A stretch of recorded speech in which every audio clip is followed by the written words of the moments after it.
Hello and welcome to the class 11th Business Studies online classes. In this video, we will discuss topic 2.3 Join Hindu Family Business from chapter number 2 Forms of Business Organization from class 11th NCERT Business Studies book. Okay, let's start the topic. Joint Hindu Family Business. Joint Hindu family business is a specific form of business organization found only in India. कि जो joint Hindu family business है वो एक specific form of business माना जाता है जो सिर्फ कहाँ पे मिलता है, इंडिया के अंदर मिलता है. It is one of the oldest forms of business organisation in the country. ये सबसे पुरानी जो ऑर्गेनाइजेशन माना जाता है बिजनेस की हमारी कंट्री के अंदर, वो कौन सा है? Joint Hindu family business. It refers to a form of organisation where in the business is owned and carried out on by the members of the Hindu undivided family. यानी इस फॉर्म ऑफ ऑर्गेनाइजेशन को हम क्या बोलते हैं कि एक ऐसा बिजनेस जो ऑन किया गया और जो रन किया जाता है किसके थ्रू? जो मेंबर्स होते हैं हिंदू अनडिवाइडेड फैमिली में, यानी HUF से हम एब्रीवेट कर देते हैं. तो एक बिजनेस है, अगर उसका ओनर और उसको कौन चला रहा है, पूरी जो फैमिली होती है एक हिंदू अनडिवाइडेड फैमिली, वही क्या माना जाता है उसके अंदर? जॉइंट हिंदू फैमिली बिजनेस माना जाता है. It is govern by Hindu law. The basis of membership in the business is birth in a particular family and 3. ठीक है, जो ये गवर्न होता है वो हिंदू लॉ के अकॉर्डिंग गवर्न होता है, और जो बेसिस होता है इसमें मेंबरशिप का बिजनेस में, वो बर्थ होता है पर्टिकुलर फैमिली में, यानी आपने किस फैमिली में जन्म लिया है उसके ऊपर डिपेंड करता है. And 3 successive generations, let's wait, and 3 successive generations can be members in the business. यानी और जो आने वाली 3 पीढ़ी होती है वो उसके मेंबर हो सकते हैं बिजनेस के.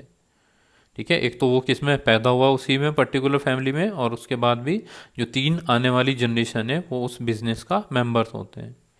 The business is controlled by the head of the family who is the eldest member and is called कर्ता. जो बिजनेस होता है वो सबसे बड़ा जो हेड होता है फैमिली का वही चलाता है, उसे हम बोल देते हैं कर्ता. All members have equal ownership right over the property of an ancestor and they are known as co-parceners. Co-parceners, ठीक है, यानी जो मेंबर्स होते हैं उन सबका बराबर का हक होता है प्रॉपर्टी के ऊपर. जो उनके पूर्वजों की प्रॉपर्टी है सबका बराबर का हक होगा, और उन्हें क्या बोला जाता है? को-पार्सनर्स बोला जाता है. ठीक है, coparceners. Then let's see the features of joint Hindu family. अभी तक हमने क्या पढ़ा कि जो जॉइंट हिंदू फैमिली बिजनेस है वो सिर्फ ऐसी ऑर्गेनाइजेशन है जो इंडिया में ही मिलती है, और इसके अंदर हम ये कह सकते हैं कि अगर एक जॉइंट हिंदू फैमिली होती है यानी अनडिवाइडेड हिंदू फैमिली, अगर वो इन्वॉल्व है इस बिजनेस में तो ही हम इसे जॉइंट हिंदू फैमिली बिजनेस बोल देते हैं. इसको जो ऑन करता है यानी जो एक लीडर होगा उसे हम कर्ता बोलते हैं, और जो बाकी होते हैं मेंबर्स फैमिली के उन सब का भी बराबर का अधिकार होता है बिजनेस के अंदर, उन्हें को स्पेंसनर्स बोला जाता है. को पार्टनर्स कहते हैं उसे. ठीक है, क्या बोल देते हैं उसे? को पार्टनर्स.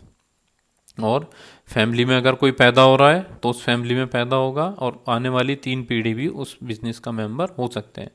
तो let's see the features of this joint Hindu family business. The following points highlight the essential characteristics of the joint Hindu family business. कि जो ये पॉइंट्स हैं वो हमें कैरेक्टरिस्टिक्स बता देते हैं जॉइंट हिंदू फैमिली बिजनेस के. The first one is formation, की शुरुआत कैसे होती है.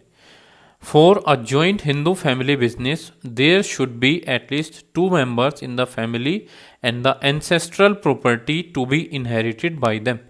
कि जॉइंट हिंदू फैमिली बिजनेस के लिए लगभग 2 मेंबर होने चाहिए, और फैमिली के अंदर मिनिमम कितने मेंबर हो? 2 मेंबर, और उनके नाम क्या होनी चाहिए? एंसेस्ट्रल प्रॉपर्टी होनी चाहिए, यानी जो उनके बड़े थे घर के बड़े, उन्होंने उनके नाम वो प्रॉपर्टी कर रखी हो.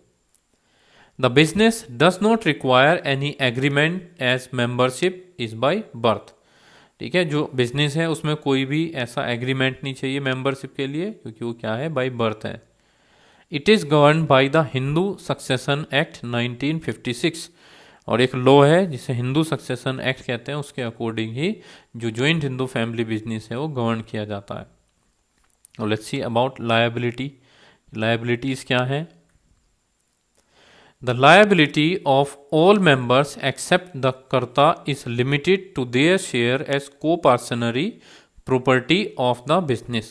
जो liability है कर्ता को छोड़ के, ठीक है, वो बाकी जो शेयर मतलब जो को पार्सनरी है उनका एक लिमिटेड शेयर होता है इसके अंदर प्रॉपर्टी बिजनेस में। द कर्ता हाउएवर हैज़ अनलिमिटेड लाइबिलिटी, लेकिन जो कर्ता है उसकी जो लाइबिलिटी होंगी वो अनलिमिटेड होती है। Then the control, what will be the control here? The control of the family business lies with the karta. He takes all the decisions and is authorise to manage the business. His decisions are binding on the other members. तो यानी जो पूरा control है business का वो जो head होता है कर्ता वो ही लेता है। जितने भी फैसले होते हैं या जो फैसले लेने के लिए मैनेज करने के लिए जो ऑथोराइज होता है वो कर्ता होता है, और इसके जो भी फैसले होंगे वो दूसरे मेंबर को मानने पड़ते हैं।